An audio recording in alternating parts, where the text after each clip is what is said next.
So now we'd like to start Module 2. I hope you guys are prepared. Our Module 2 is going to be starting on the right track, okay? In this business, again, see, I keep talking about this business and other businesses because you will find in life that what's successful for one endeavor also proves to be a successful technique or frame of mind or work ethic for another endeavor. In fact, studies have shown that in production, in manufacturing, or in the corporate world, if you take somebody who excels in one department, let's say in accounting, and you take him and put him in marketing, most likely he will also excel in that department, okay? Because the same frame of mind, the same heart, the same work ethic that made him excel there will make him excel in another department. So I keep referring to this business and other businesses because really it's true. What you're going to learn in this business hopefully will also propel you into be a better person in the other aspects of your life, okay? So when we say starting on the right track, we're talking about building the right foundation that will determine how effective a leader you will become and consequently how large an organization you will build, okay? Bottom line, ultimately, all of us here would like to have large global organizations. Huge reaction from the crowd. We all want to have global organizations, right? Isn't that what we want?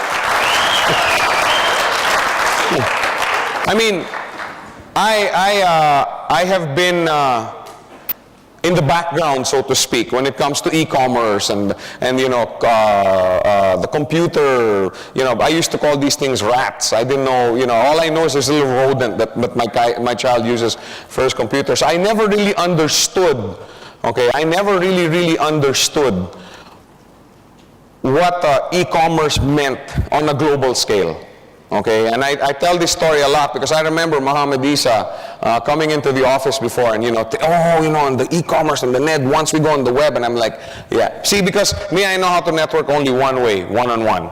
I know how to build an organization only one way, one-on-one. Sit down, train your group, you know, have home meetings, etc., etc. And I used to be like, yeah, right. And then pretty soon, I find out that because of e-commerce, Mr. Isa now has a huge line growing in Sweden. Not only did he open up Sweden, but it's now, you know, growing. He used to come to my office and say, Joe, look, from Alabama. Joe, look, from Sweden. Joe, look, from Switzerland. Joe, and I'm like, wow. You know, and he proved me wrong in this thing. You can build this if you do it right on e-commerce, okay? But again, you also have to build a large organization through your leaders, okay? So anyway, that's one thing that I'd like to really focus on tonight in this module is how to build a large global organization. Okay, of course, we don't want our organization to be just in our neighborhood.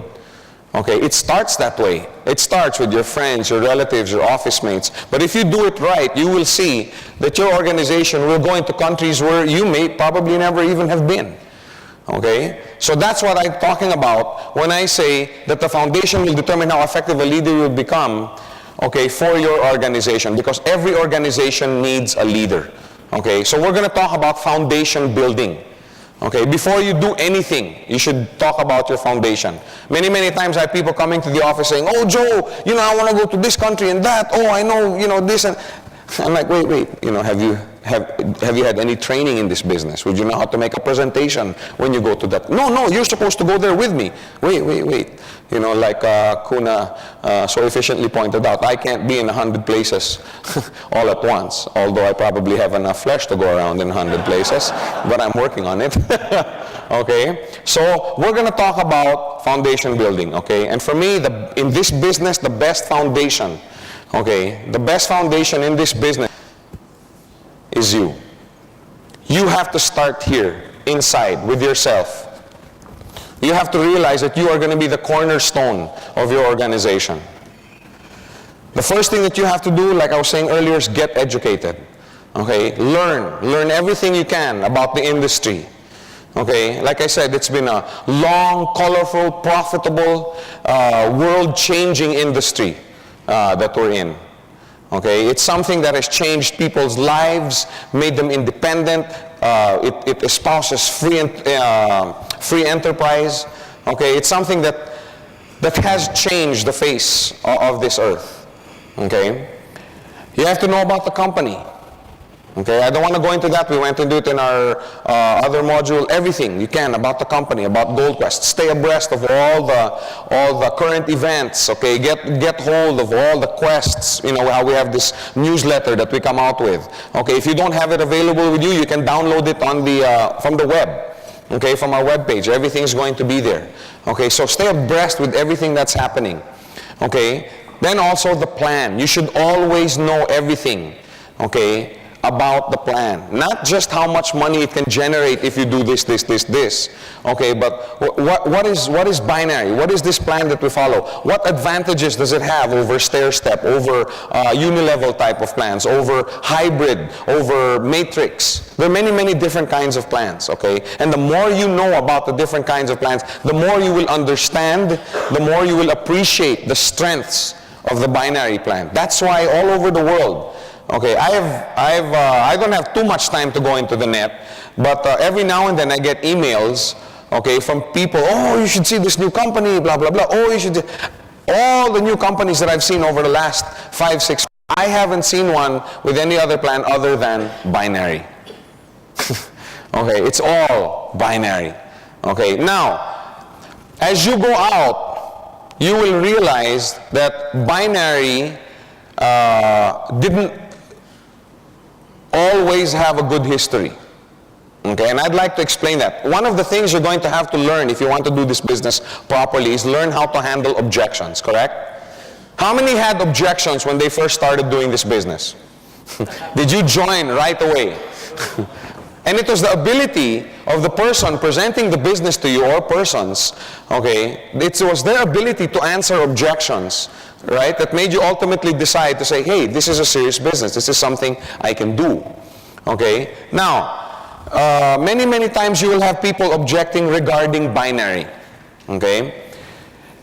The reason that binary had some bad associations, okay, because, oh, it's illegal, oh, companies with binary never last, okay, oh, of course, the same people that are saying this, okay, don't say, yeah, the companies that use stair-step plans, many, many companies also close, many companies also, you know, in other words, it's not just the binary. Now, the reason, okay, in my opinion, that the binary had a bad, quote-unquote, name in the market, okay, and glad to say it's changing now, okay, because of the success of other companies like GoldQuest that are using the binary plan. In my opinion, the reason that they had a bad name, and I'm sharing this with you so you can answer objections later on with regards to the plan that GoldQuest has chosen, is that binary is very powerful, it's very strong. Okay? Now that's one reason why binary had a bad name. Okay, but again, I would like to point out, there are also many other companies that have cheated the public, that have used other plans. It's not just binary, it's just that now, since binary is so fast, okay. Now another thing that I noticed, I do a lot of reading, as much time that I have reading on the industry. Many, many books on direct selling, you know, multi-level marketing, referral, and all that. So I started looking and skimming through them, and many of them, you know, how to choose the right company, how to choose the right program, the differences between this program and that program. And I found out that many of these books didn't even have binary. They didn't even have binary in their on their list, so to speak. Okay, because it's so new. Okay, binary is so new. Now, the legitimate companies that wanted to use binary, I know of at least 4. Okay, legitimate companies, I mean, you know, people with, companies with people behind them that, you know, wanted to do honest business, that wanted to grow their businesses. But since the binary plan was so new to them, that they came up with a system that was not, that, you know, that didn't work, basically. Some paid out too much, okay, some, you know, just some, most of them didn't work. And many companies closed because of that, okay. Now, that's what gave binary basically a bad name. But now, on the rebound, there are many, many companies, I happen to feel GoldQuest is one of the best of them, that are using binary for the positive. Okay, in fact, if you notice, all the new companies now are binary because of the success and the integrity of companies like GoldQuest that carry on business in a manner of integrity. So see, it helps to know these things. Of course, I'm just, explaining the difference between binary and other plans, and, why binary came to be this way and why it had this kind of name. But it helps to know these things. Okay, it helps. Because let me tell you, there's nothing more demotivating than having a leader who knows nothing about the business. And I must stress that I put brackets or quote unquote on the word leader. Okay, because if he doesn't know anything about this business, he has no right to be called a leader or to call himself a leader. Okay, isn't it demotivating when you've just started in the business, okay, and you're there, you're all excited, right? And you come up to your leader, the one who referred you to this business. Hey, what's maxing out? What's cycling mean? And the guy's like, well, I don't know. Go look in the webpage. And okay, how many cycles can you do in one day? Gee, I don't know. I mean, could you be motivated if you had a leader like that? On the other hand, it's so inspiring to have a leader who can lead, not with hype, but with heavy-duty knowledge. I mean, you ask the guy about something, he knows.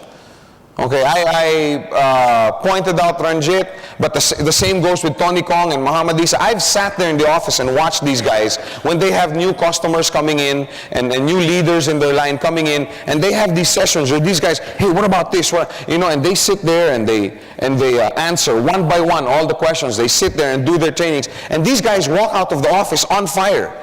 You know why? Because they know they have somebody that they can look up to. They know that they have a leader that they can count on. Okay, so it is so inspiring, it's so motivating to have somebody that you can count on. Now let me ask you, what kind of leader are you? What kind of leader are you? Are you the kind of leader that your organization wants to gravitate towards? Or are you the kind of leader that people want to avoid because, better not go to Joe, he doesn't know a thing. Heavy-duty knowledge. Because from heavy-duty knowledge comes wisdom. The more knowledge you have, that eventually turns into wisdom. I had a very, very interesting conversation with Ranjit as we were finalizing the PowerPoint. We're fixing and doing some editing. And he said, it's so nice because I've been doing the same training with my group. And he says, everything starts in your imagination. And I was like, wow. I was trying to concentrate. I was like, yeah, that's right. Okay, I mean, people take for granted what imagination can do. I mean, can you imagine Albert Einstein? Think of the imagination that this guy must have had, thinking about splitting the atom. I mean, how? I've always wondered about that. Okay, who was the first guy that ever cooked meat or vegetables? You know what I mean? Have you ever wondered about that? What made a guy invent, let's say, I don't know, gunpowder? What made the guy invent the airplane? What kind of imagination? You have to have imagination. You can't forget how powerful that is. How many here can imagine their organization 2 years from now? From that imagination, now it slowly becomes vision. And now the processing of that vision, when you have that vision, you have a quest for knowledge. You want to know more. How can I go towards that vision? So because of that quest, now you get knowledge. Then the vision with the knowledge now turns into wisdom. It's a whole process. From imagination, going into vision, going into knowledge, and going into wisdom. You have to use all the tools necessary. Because like I said, if you want to build a large organization, the best foundation is you. Learn how to use every God-given skill, talent, knowledge, wisdom. Sources of knowledge and wisdom that you can go to. Okay, because of course if you're new in the business, then you have to have people to go to. Leaders up in your organization. One of the nicest things about the plan that Gold Quest follows, okay, remember, it doesn't make a difference whether you're direct or indirect, right? When you have 5 on the left and 5 on the right, does it make a difference whether it's 5 directs or 5 indirects? You get paid the same amount, right? In other words, you can go down deep in your training. Because of this plan, the inherent nature of this plan, you can be 200 generations away from someone. Let's say I was in Ranjit's organization. Okay, between Ranjit and myself are 200 people. Okay, you know, this guy referred this guy and referred this guy and referred this guy. There's 200 generations between Ranjit and myself. And I need, you know, to find out more about the business. I need somebody to help me grow. And I go to Ranjit. Will Ranjit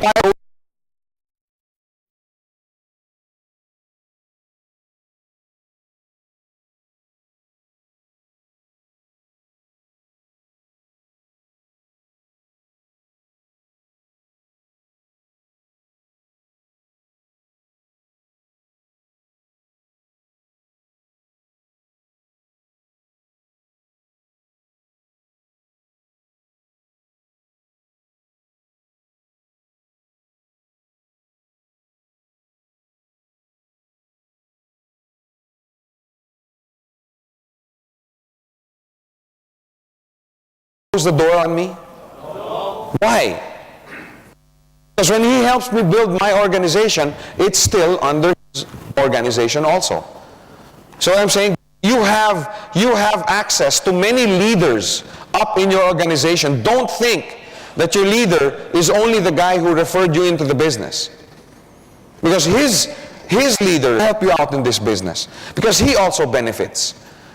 So spend time with these people. Let them know, I'm open for training. I'm open for impartation from you. Okay? Another source of wisdom and knowledge is leaders down in your organization.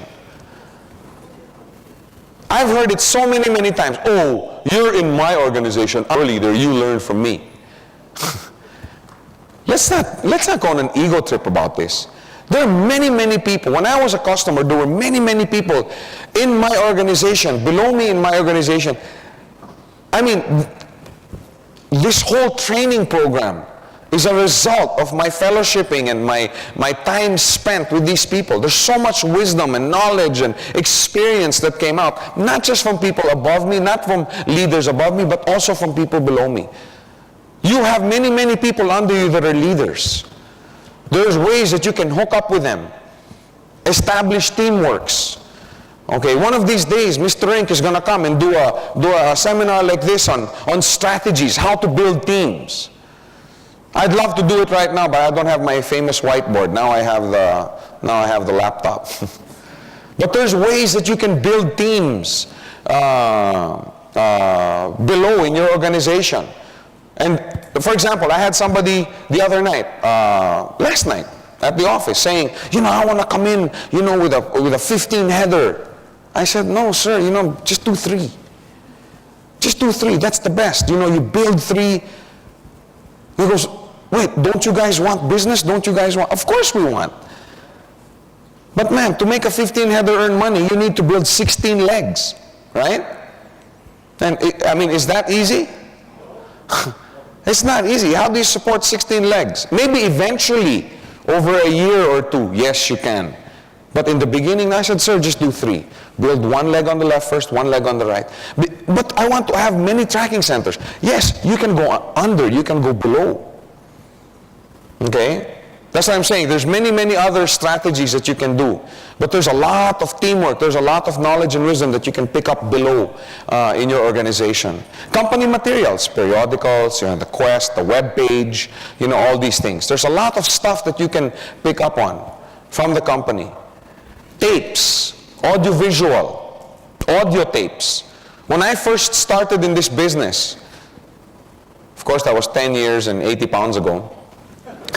When I first started this business, you know, in Manila, we're famous for our traffic. Okay, I know some of you will say kidnapping, but before that, we were famous for our traffic. Okay, and I used to spend a lot of time in the car. You know, I would sit there and do training in the car. I would listen to tapes in the car. I would spend 1 or 2 hours. Hey, that's training time. I would sit and go with somebody below me and say, come on, let's do training in your group. While we're in the car, we sit there, we talk, we train. Use your time. Okay, but and don't limit your wisdom with the material that we come up with. Okay, because there's a whole wealth of material out there. Like I said, what works in one business is going to work in another business. Excellency in one will also make you shine in another. Okay, so don't limit yourself to me or Patrick or VJ or Mr. Rink or Mr. Bismarck. We learned from somebody else. Books, very, very important. Wealth of wisdom in books. When I first started in this business, I couldn't afford books.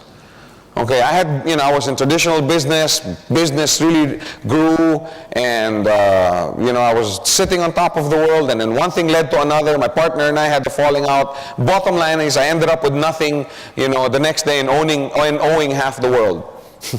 Okay, and that's how I got into this business. And I used to be really, really frustrated about it, but now I'm so thankful, because if it weren't for that situation, I would have never discovered this industry.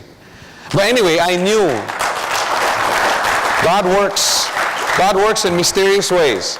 Really, I came to know this wonderful industry because of that incident in my life. But anyway, I knew I had to go get educated, okay, in this business.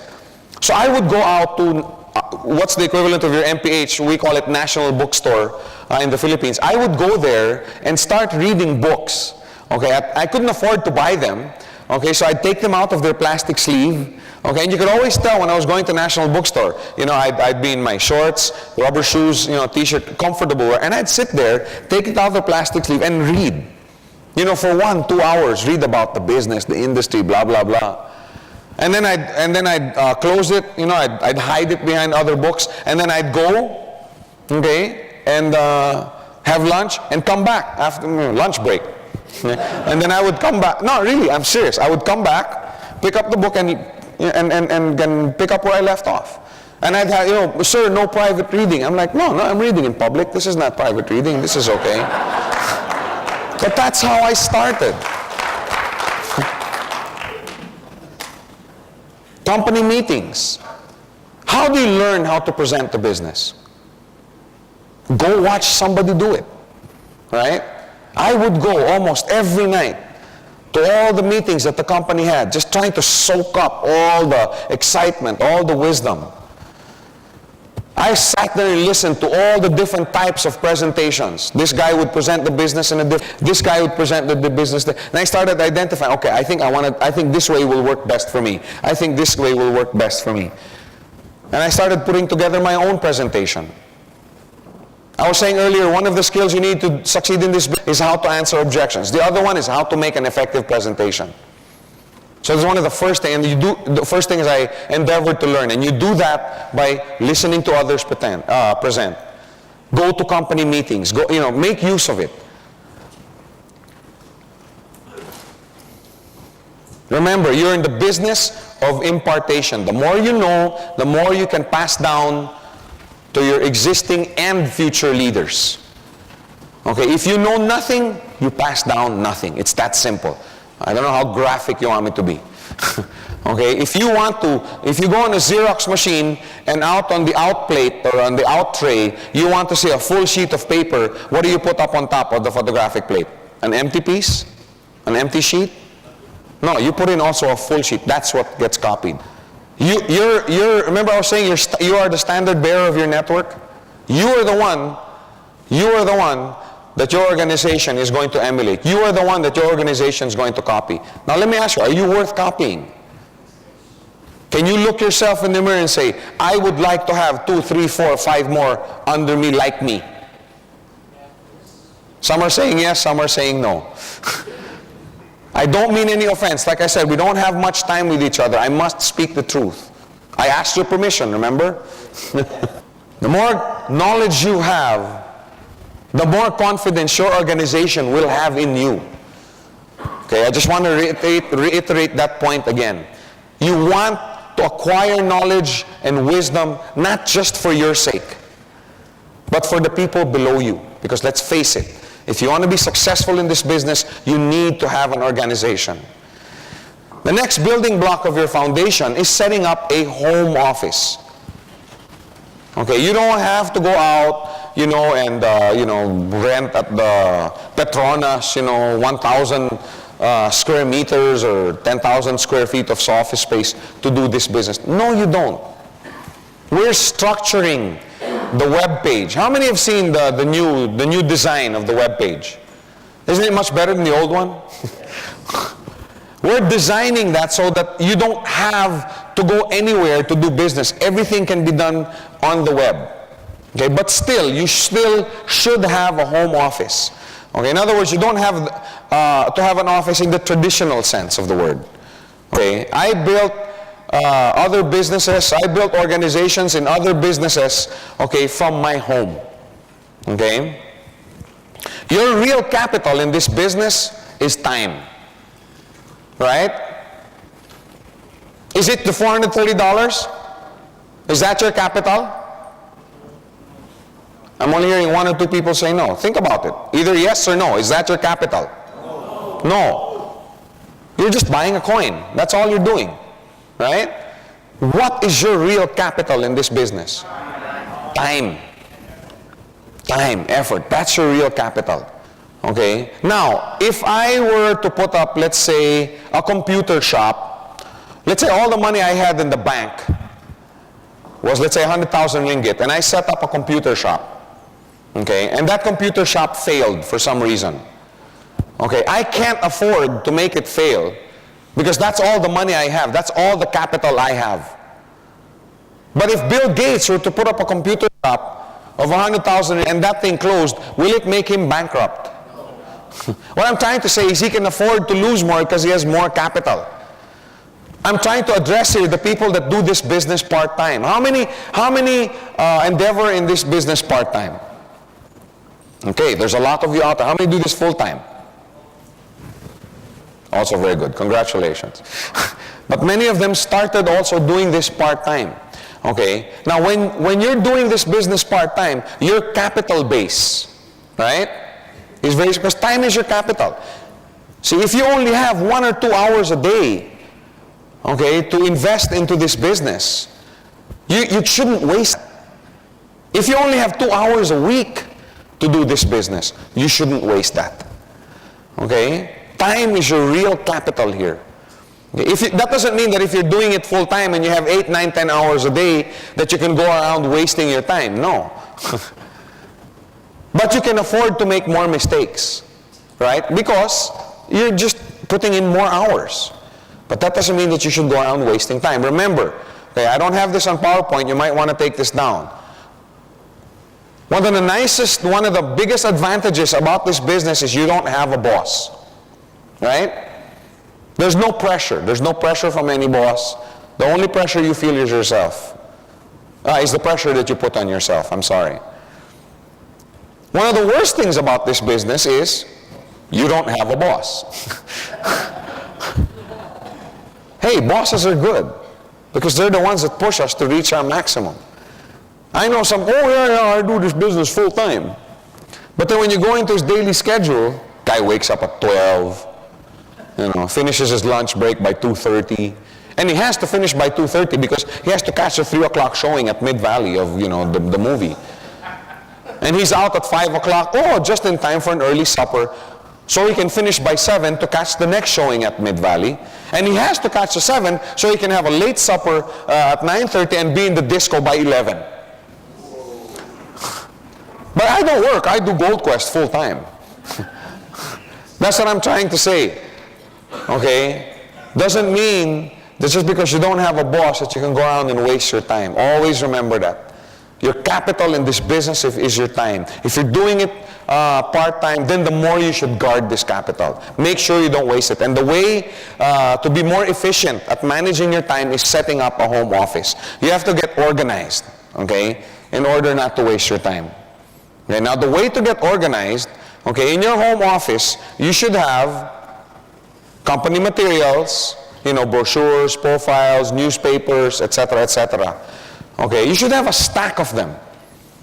You know why? Because you don't want to have just one, right? And then you go to a presentation, say, can I have this brochure? I'm going to discuss this with my wife. Now you have to go back all the way to the office. You see what I'm trying to say? Now in Manila, going back to the office from your house sometimes takes 2-3 hours because of our traffic situation. Now here, it may only take 1 hour or maybe 45 minutes or 30 minutes, but hey, you still don't want to waste 30 minutes or 45 minutes or 1 hour. You could spend that time sitting down and showing the business to someone, or sitting down with the group or 2 or 3 of your people and training them. Don't waste your time, okay? That's the reason why you should have stuff in your house. You know, have some brochures. Wherever you go, you should have them. You should also have profiles and downloads from the websites. Because many times it keeps you abreast with all the most recent things that are happening with the company. You should have files of your genealogy report. How many have files of their genealogy report? You know why this is important? Why is it important to you guys? Number 1, to track your growth, right? And number 2, when people say, hey, does this work? Yeah, look at my organization. This is my genealogy. Look, these guys, I don't even know them, but I trained these guys who trained these guys, and now my organization has grown. That's what you need a genealogy report for. Your checks. You should have files of your checks. Oh, have you made money? Yes, I have. Look. This is a testimony business. That's the reason why you have to have your checks. To prove to people that it works. If you just started in the business, of course you're not going to have a check, you're not going to have a coin. Have copies of your friends' checks or your leaders' checks. In other words, if you don't have your own testimony yet, use somebody else's. Right? Now, I don't think there's anything wrong, you know. Joe, how much have you earned already? Well, I haven't earned yet. I just started 4 days ago. Okay, yeah, this business is not good, you haven't earned it. Hey, I've been in this business a week. I've spent most of this time just training, so I haven't earned yet. However, my uncle who brought me in is now doing about $1,000 or $1,500 a week, and he's only been in 3 months. Really? Yeah, look, here are his checks. This is what his organization looks like now. See, that's what I'm trying to say. Doesn't mean just because you don't have your testimony that you can't do this business. And tell this to your new leaders and your new potential leaders. Because I hear that all the time. Oh, Joe, I can't do this business. I don't have my coin yet. What about us when we started in the business? We didn't have a coin. How were we able to show people that this is a business that's viable? We didn't have a coin. I had somebody come up one time and, you know, I actually picked this up from someone. He also didn't have a coin. And, oh, I want to see the coin. I'm not going to do this business to see the coin. Yeah. So the guy just took out, you know, one ringgit and said, hey, look, it looks exactly like this except it's gold. Yeah. So now I use that all the time when I go to meetings. And, you know, everybody thinks I always carry gold coins. Joe, do you have a coin? This guy wants to see a coin. Well, here's one. Well, that's just 1 peso. Well, it's a coin. Yeah, but we want to see one of Gold Quest coins. It's the same, except it's gold. It's round, it has 2 sides. I mean, how low-tech do you want to be? Okay? People take you more seriously if you have business cards. You can't go around, you know, oh, you know, Aaron, this is a fantastic, oh yeah, Joe, this is great. You know, you're in McDonald's. Oh, Joe, how can I call you? What's your number? Give me that napkin. It just doesn't sit right. You know what I'm saying? Oh yeah, I have my business card. Here it is. You know what having a business card does? Okay? When you give your business card to someone, this connotes that, number 1, I'm proud of what I'm doing. I've put my name, I've put my stamp on this endeavor. I'm proud of it. And I'm taking it seriously enough that I've invested in my own cards. That's what you're saying when you give a business card over. People would ask me, Joe, what do you do? I'm a prosperity trainer. I teach people how to earn money. Hey, that's what you guys are. You should also have your own mobile phone, okay? Or beepers, where applicable. Okay, I read a test one time. I was a manufacturer before, so I used to read a lot of these productivity tests and production tests. And I read this study once where they had 2 groups of people. Okay, let's say a group of 10 here and a group of 10 here, all of them basically the same educational background, same IQ level. They were chosen, okay? Now they were given the same set of tests. They had to wear headphones and all these distracting noises, sirens, loud rock music, dogs barking and crowds cheering. On the other side, the other 10, they also had the same thing, the noise and everything. But the group over here had a little switch where they could turn off the sound. Okay? Now, of course, the results were not surprising. Who do you think scored higher? This group or this group? Yeah, the group with the switch scored higher. Okay? That didn't surprise the researchers. What surprised them was not one of the people in the group actually used the switch. No, really. Just the fact that they knew they had control over a situation made them perform better. Okay? Not one of the people, not one of the participants used the switch. In other words, they had the same noise, they had the same distractions, but they performed much better. The point I'm trying to make here is when I would have new people coming into my organization, okay, I give them my business card, and I give them my home phone, my hand phone number, and my beeper. And I would tell them, if you're going out to see a client, okay, I was involved in another business that was very technical, okay, and a lot of training. Many times people wouldn't go see prospective clients and customers simply because they were so scared, that the demos would fail and the tests would fail, or they would be asked a question that they couldn't answer. I mean, let's face it, nobody likes to be embarrassed. So I would tell them, I'd give them a card and I'd tell them, if you ever are in front of anyone, okay, and you can't answer the questions that they're asking, just give me a call. Just call me on my hand phone. That motivated them so much. They went out and started doing their own presentations and product demos. Hardly anybody ever called.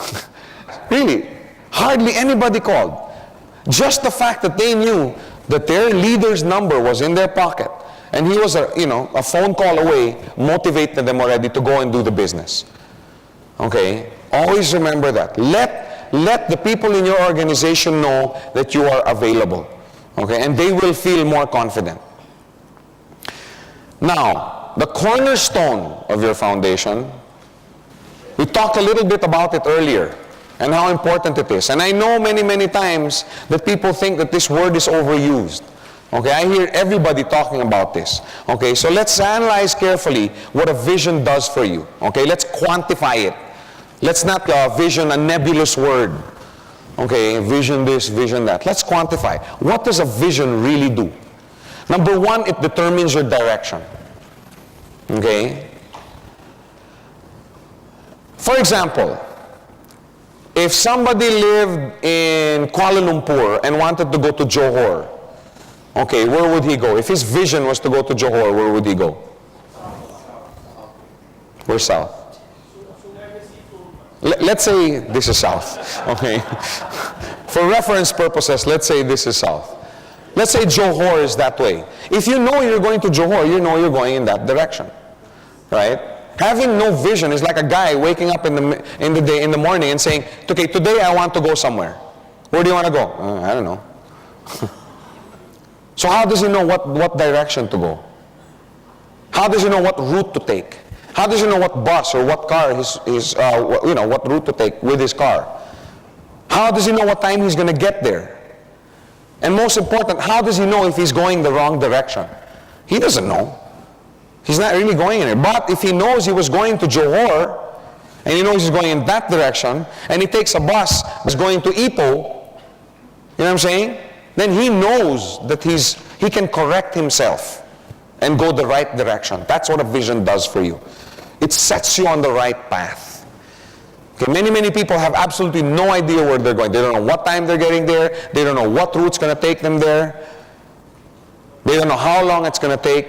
They don't know if they're going the wrong way. I know. I went around for many years in my life without a vision. And I just kind of went where the wind would blow me. Oh, one day it was here. Okay, I'm there. One day it's here.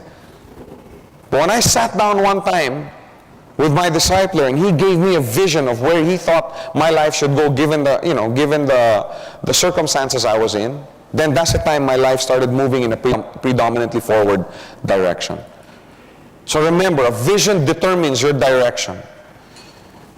I always talk about Tiger Woods because, you know, Tiger Woods is one of my favorite. Well, it still is Michael Jordan.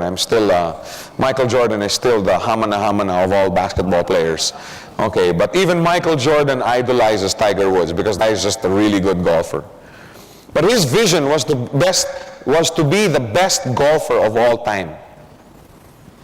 He didn't take up swimming. You know what I'm saying? Because of his vision, he took up golf at an early age. Bill Gates had the vision to put a PC in every home. He didn't go into the lumber industry. Right? If your vision is to have a PC in every home, I guess you should be involved in the computer business. Simple. It determines your direction. And another thing that vision does for you is you become internally motivated. Nobody has to sit there and, you know, come on, Joe, you got to do this. No. I have a vision. I know when I want to reach it. I know what time. And nobody has to motivate me. How many have visions here? How many want to build large global organizations? Does anybody have to push you in the morning to do this business? Did anybody have to push you to come here this weekend? That's what a vision does for you. Internal motivation. For me, that's the best. Not because, you know, you perform because somebody's there cracking a whip over your head. No, because you want to fulfill your vision. That's the best kind of motivation there is. The next thing that a vision does for you. Having a vision helps you overcome obstacles. When you have a vision for something, then you're willing to go through a little pain, right? Again, when I talk about pain, nobody says. When I talk about large global organizations, whoa! When I talk about pain, no, that's not me. Training for the 400-meter dash is one of the most painful processes in track and field. Okay, simply because the body wasn't designed to sprint 400 meters. Yet Michael Johnson, y'all know who Michael Johnson is, the guy with the gold shoes, trained every day for 10 painful years because he had the vision to win Olympic gold. Not just in one, but two events, the 200 and the 400. I mean, when you, how do you call this, have a vision, you're willing to go through all of this. You're willing to go through a little pain because you understand that it's the process. However, having a vision for something is not something you do in one sitting. You don't sit down and and then walk away.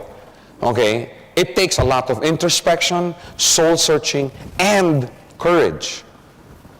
You have to have courage to dream. Don't wimp out. Don't wimp out.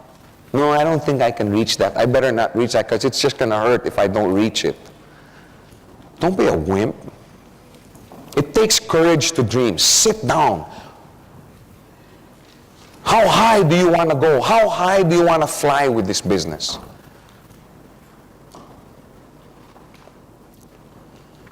I always tell people in my training and my children, when you establish your visions and your goals, have what I call the 50-50 rule, 50-50% rule. If you have a 100% chance of hitting your goal or likelihood of hitting your goal or your vision, then it's too low. You know what I'm saying? It's too low. I want to be a high jumper someday. Someday I'm going to jump 1 foot. I mean, if you have a 100% chance, then it's too low. If you're going to set a goal, set it high. But don't set it so high that even if you're only 50%, you think you're a failure. You have to give yourself 50% chance of failure, but that 50% is still an achievement above other goals. You see what I'm trying to say? That's a standard I set for myself. If I'm going to set a goal, I'm going to set it high. I give myself the 50-50 rule. But sit down, okay? It takes a lot of time. And one good way to help you see your vision for this business, and for anything else basically, is to sit down and think, what are my compelling reasons for doing this business? What are my compelling reasons? Why am I doing this? Why am I doing Gold Quest? Why am I pursuing the Gold Quest dream? I have to write it down. What is it that I have a burning desire for? Identify it, because I'm telling you, that's gonna determine your work ethic, determine your directions. Compelling reason number one for me, at least with my list. You want to know my compelling reasons? Have you sat down? Because it's really something that you have to go through. Number one, compelling reason number one, I don't want to grow old poor. I want to work hard now while I'm young. Okay, I'm not so young. I'm already 28. Okay. I have nothing against poor people. It's the poverty that I don't like. You know what I mean? I mean, I've been with and I've been without. And frankly, I prefer with. Okay, I don't know about you guys. Compelling reason number two, I don't want to be in debt. I've been in debt once. I don't ever want to be in debt again. And I figure, you know, if you make $1 million a month, you probably won't be in debt. As long as you don't spend $2 million a month. Okay? Which is another seminar in itself, financial management. Okay? Compelling reason number three. Okay? Well, for those of you who don't know me, I'm married, I have 5 kids. My wife is my queen. My wife is my, I know it's old-fashioned, but she's, you know, she's my queen. And a queen doesn't worry about, you know, the bills, the amortization, you know, and oh my gosh, how am I going to put food on the table tonight? No, a queen enjoys the kingdom that her king has built. That's for me, that's... Now, I'm not saying... Now, when I married my wife, I promised her that I would be the best husband that I could be. And part of being a good husband is being a good provider. I'm not saying that money is everything. Okay? I'm not saying that just because you earn well, you're a good husband. No way. But part of it is being a good provider. Okay? I want my wife, you know, to enjoy her queendom, I guess you call it. I mean, do you ever go out with your wife to a restaurant and say, you know, and sit down and you want to have a nice time with your wife and you sit down in a nice restaurant, you open the menu, what do you look at? Nobody looks at the food, right? Everybody looks at the price. I mean, don't you want to sit down with your wife and say, honey, order anything you want? You know what I'm saying? I remember the days I'd sit down with my wife and, oh my gosh. And she's like, so, what do you want, dear? Oh, I'll have the pasta with steak. Why don't you have some coffee instead? Oh, but Joe, I'm hungry. Have 2 coffees. You know that feeling? Or you're walking with your wife in the mall, you know, and she's like, oh, look at this dress, you know, it's so beautiful. And you're like, no, it's out of fashion. And she shows you a pair of shoes and you're like, it's not your style. Now, I don't think, I mean, I laugh about it, but I take it very, very seriously. And I don't think I'm alone in this room. I think all of us are the same way. And I want to give my wife, that's compelling for her. It keeps me awake nights. I want to be able to sit down in a restaurant with my wife, open the menu and say, what do you want, dear? And not have to say anything. Compelling reason for me.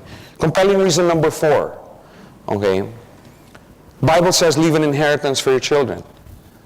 Okay? And I have 5.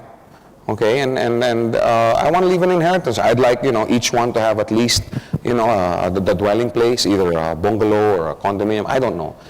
But I'm working really hard. I'd like, you know, to leave them a nest egg of, you know, $1 million each. No, I'm not adopting. Okay, so no need to apply. Hey, are you going to set your visions high or not? Are you going to set your goals high? Do you love your kids or not? I'm just saying, these things keep me awake. It's compelling for me. Compelling reason number 5, I want to own my own home. And not just, you know, something, you know, okay, this is all I can afford. You see what I'm trying to say? I have a burning desire to play golf 6 days a week. But to do that, you have to build a certain base. You see what I'm trying to say? Identify, sit down. What am I doing here? What am I doing this weekend? What am I doing in this business? Why am I here? What are my compelling reasons? Am I here just because, wow, everybody else seems to be doing it? No. What are your compelling reasons? List them down. Sit down. Commit to paper your compelling reasons and your burning desires. Write it down.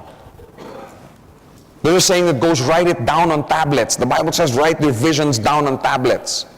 Remember, a vision not committed into writing is just wishful thinking. Okay? Sit down. That's why I say it doesn't happen in one sitting. It's a process. And over the months, over the years, it'll probably change. It'll probably change. There's one customer in the Philippines, and she was saying, before, when I would earn $800 a week, I'd be like, wow, I mean, this is it. And then when it hit $2,000 a week, she was freaking out. And then at $4,000 a week, she thought she was on top of the world. And then she's hitting 10, 12, 13. In fact, the last time I was there, somebody was telling me, Chip, this girl, she took her check, threw it away. Oh, it's only $8,000. Many, many times your visions change, your goals change. So you have to be willing to sit down and, change them again. And hopefully it's to make them higher. If you drive yourself properly and have the proper work ethic, it might probably higher. Once your vision is firmly established in your heart, it's now time to set them into goals. Okay, we've talked about all the nice stuff, but now this is where the action begins. Okay, remember, we're talking about foundational work. We're talking about getting the head start in this business. And your best foundation is you. Don't you dare start, the task of leading others until you've built a foundation in you. So set goals. Okay, the visions, okay, are what is now broken down and made into goals. Okay, so when you set your goals, okay, if I want to earn, let's say I want to earn $10,000 a week. That's your vision. Okay, how am I going to do this? To earn $10,000 a week, I need this kind of organization. I need this many steps a day, this many cycles. What kind of organization do I need? How many leaders do I need? Don't talk about volume. Don't talk about sales. One hint, it's not here, it's not, on the program. But let me tell you, if you want to build income, if you want to build, your dream income, don't think sales, don't think volume, think leadership base. Think leadership base. If I want to earn $1,000 a week, how many leaders do I have to have?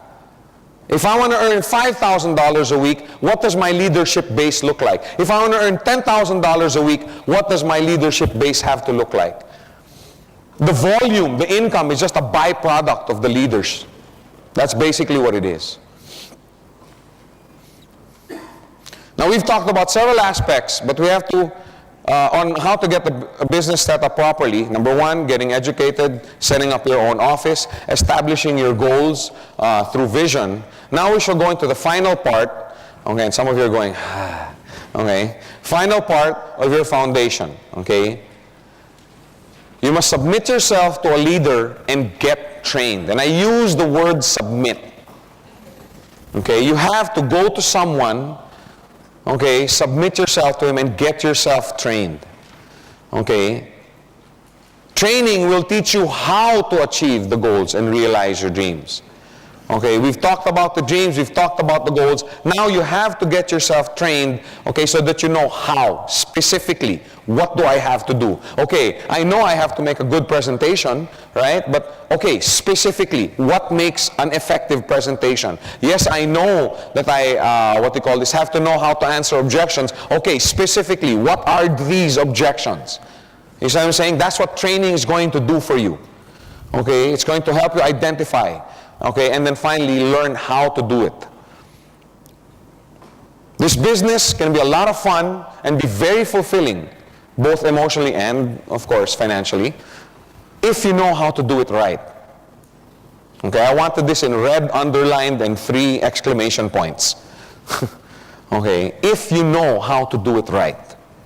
I want to stress that. However, on the other hand, if you don't know what you're doing, and many people don't, the whole experience can be likened to banging your head against the wall. Correct? How many have done this business unsuccessfully for a while first, before they realize that they have to get trained? How many started that way? Isn't it frustrating? Isn't it the most frustrating thing to do, to know that you want to do something and you can't? It's like banging your head against the wall. Now let me tell you, you can be intelligent, you can be successful, you can be influential, you can be wealthy, but if you don't know how to do this business properly, I guarantee you, you will fail. I know many, many people that have come into this business. Oh yeah, I am the chief executive president, director's chief of staff of the board is the chairman, and I am it. You're lucky to have me in your organization. I mean, there are people like that. Training program, me attend the training program. Hey, I do the training in my organization. If you don't know how to do this business right, you know what I tell people like this? Fine, sir, I'm sure you're intelligent, I'm sure you're an expert in your business, but in this business, diddly squat. Sometimes that's what it takes. You just have to sit them down and say, fine, you may be a great lawyer, but you don't know anything about this business. If you want to succeed, sit down, get training. If you're not willing to get trained, here's your draft. I don't want it. I don't care who you are. Here, I don't look for people that are qualified, influential. I look for people that are hungry. I look for people that have compelling reasons. I look for people that have burning desires and they say, Joe, these are it. Show me what I have to do and what I have to learn to achieve it. Those are the kind of people you want to work with. Those are the kind of people. I'd rather have 2 of those. I'd rather have 2 of those than 10 chiefs of industries who refuse to submit themselves to training. I'd rather have 2 that will say, Joe, you tell me what I have to do. I don't care, whatever it takes, I want to achieve this goal. All you need are 2 or 3 people like that. Admit the fact that you don't know everything about the business and get training. How do you get training? Attend seminars. Okay? Don't limit yourself to, like I said, there's a wealth of knowledge outside. Hang around with your leaders. Pump them for information. Hey, I heard you had a successful meeting last week. What happened? What'd you do? Hey, I heard you have a really big group that's moving really, really well. Why? What did you do to motivate them? What did you do? Hang around. What do they do? Why are these people successful? Wouldn't you want to find out why Ranjit is where he is? Why Muhammad Isa has a network, and Tony Kong, and Peter Ng, and Patman? Don't you want to find out, Patrick? How'd you build your network? Hang around your leaders. Pump them for information. If you had, many of you are embarrassed, right? Oh yeah, but he might say I'm being too overbearing and blah, blah, blah. If you had somebody in your organization under you who's hungry for learning, are you going to get turned off with this guy? Why not? Because you wish you had 20 more like him. You know what I'm saying? People who are, hey Joe, teach me some more.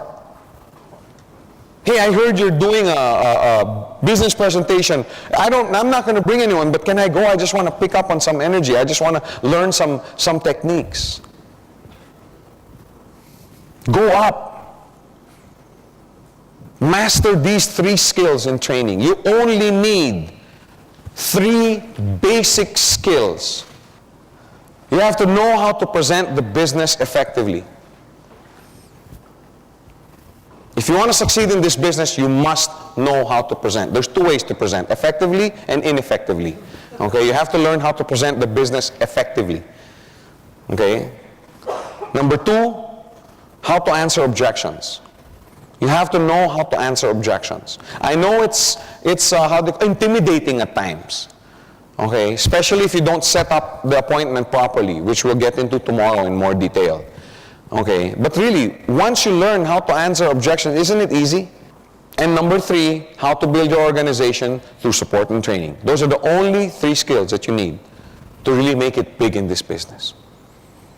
You don't need an MBA graduate degree. You don't need whatever, a PhD course, doctorate. No, you don't need that. You just have to master these 3 basic skills. Now, of course, these 3 basic skills, have components. But let me tell you, a diligent student of this business, okay, when I say diligent, somebody who's willing to submit himself to training and somebody who will actually go out, okay, and do what he learned in training. Okay, you want to make money in this business, hit the road, do the business on a daily basis. Because if you do it properly, the rewards are unbelievable. And I'm not just talking about financial rewards. How many have fun doing this business? That's great. Wow. That's great. Give yourselves a hand, man. You guys are doing something right. I didn't think there'd be that many. You guys are having fun. I'm having fun. You guys keep the business fun. Okay? Make sure you submit yourself to training. Find out what does it take to succeed. And believe me, this business can be something that will be global. Once you master these 3 skills, there's nothing that can stop your organizations from growing on a global scale. That's what we're looking at. We're not looking at a business